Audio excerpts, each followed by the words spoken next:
ಸುಮಾರು 15 ವರ್ಷದಿಂದ ನಾನು ಇದನ್ನ ಪ್ರಾಕ್ಟೀಸ್ ಮಾಡ್ತಾ ಇರೋಂಥದ್ದು. ಹಾಂ ಸರ್. 15 ವರ್ಷದಿಂದ ಸಾವಿರಾರು ಶಾಲೆಗಳಿಗೆ ವಿಸಿಟ್ ಹಾಕಿದ್ದೇನೆ. ಹ್ಮ್ ಹ್ಮ್ ಅಲ್ಲಿ ಸಾವಿರಾರು ಮಕ್ಕಳುಗಳು ಮನೆಗಳಲ್ಲಿ ಇದೊಂದು ರೆಸಿಪಿ ರೆಡಿ ಇರುತ್ತೆ ಯಾವಾಗ್ಲೂ. ಹ್ಮ್ ಹ್ಮ್ ಹ್ಮ್ ಬಲವಾನ್ ದೋಸೆ ಅಂತ ಹೇಳ್ಕೊಟ್ಟಿದ್ದೀನಿ ಮಕ್ಕಳಿಗೆ. ಬಲ್ವಾನ್ ದೋಸೆ. ಬಲವಾನ್ ದೋಸೆ ಅಂತೇಳಿ. ಹ್ಮ್ ಹ್ಮ್ ಈ ಗಿಡದ ಹೆಸರು ಬರ್ಲ್ ಗಿಡ ಅಂತ ಕರೀತಾರೆ. ಬರ್ಲು. ನಾವು ಬಲ ಅಂತ ಕರಿತೀವಿ ಸಂಸ್ಕೃತದಲ್ಲಿ. ಹ್ಮ್ ಭೀಮನ್ ಕಡ್ಡಿ ಅಂತ ಕೂಡ ಕರೀತಾರೆ. ಓಹೋ. ತುಂಬಾ ಗಟ್ಟಿ ಇರುತ್ತೆ ಇದು. ಹ್ಮ್ ಹ್ಮ್ ಹ್ಮ್ ಸೊ ಇದ್ರಲ್ಲಿ ದೋಸೆ ಮಾಡ್ಕೊಂಡ್ ತಿಂತ ಬಂತು ಅಂತ ಹೇಳಿದ್ರೆ ದೇಹ ಗಟ್ಟಿ ಆಗ್ತದೆ. ಭೀಮನಷ್ಟು ಶಕ್ತಿ ಆಗ್ತದೆ ನಮ್ಮ ಹ್ಮ್, ದೇಹ.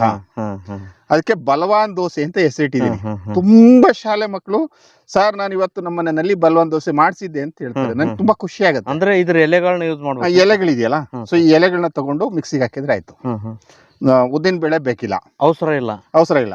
ಅಷ್ಟು ಜಿಗಿ ಬರ್ತದೆ. ಅಷ್ಟು ಜಿಗಿ ಬರ್ತದೆ. ಓಹೋ. ತುಂಬಾ ಚೆನ್ನಾಗಿ ದೋಸೆ ಆಗತ್ತೆ. ಮಕ್ಕಳು ಖುಷಿಯಾಗಿ ತಿಂತಾರೆ. ಸೊ ಮಕ್ಕಳು ಹೆಲ್ತ್ ಕೂಡ ತುಂಬಾ ಚೆನ್ನಾಗಿರುತ್ತೆ. ಚೆನ್ನಾಗಿರ್ತದೆ. ಇದು ಬರ್ಲಗಡ್ಡಿ ಅಂತ. ಬರ್ಲ್ಗಡ್ಡಿ ಹ್ಮ್. ಹೂ ಈ ತರ ಬರ್ತದೆ ಬಲಾರಿಷ್ಟ ಚೂರ್ಣ ಅಂತ ಕೂಡ ಮಾಡ್ತಾರೆ ಇದರಲ್ಲಿ. ಇದರಿಂದ. ಹ್ಮ್. ಹ್ಮ್, ಹ್ಮ್, ಸೊ ಅದನ್ನ ಆಯುರ್ವೇದ ಹಾಸ್ಪಿಟ್ಲಿಗೆ ಹೋದ್ರೆ ಕೊಡ್ತಾರೆ ಅವರು. ಹೌದು ಹೌದು. ಸೊ ನಾವು ಮನೇಲಿ ಸಿಗೋದನ್ನ ನಾವು ಆಹಾರ ರೂಪದಲ್ಲಿ ದುಡ್ಡು ಬಳಸೋದು. ಕೊಟ್ಟೆ ಹಾಕಿ ತಗೋಬೇಕು. ದುಡ್ಡು ಕೊಟ್ಟು ಹಾಕಿ ತಗೋಬೇಕು ಅಂತ ಹೇಳಿ ನಮ್ಮ ಉದ್ದೇಶ ಇರೋದು. ಓಕೆ.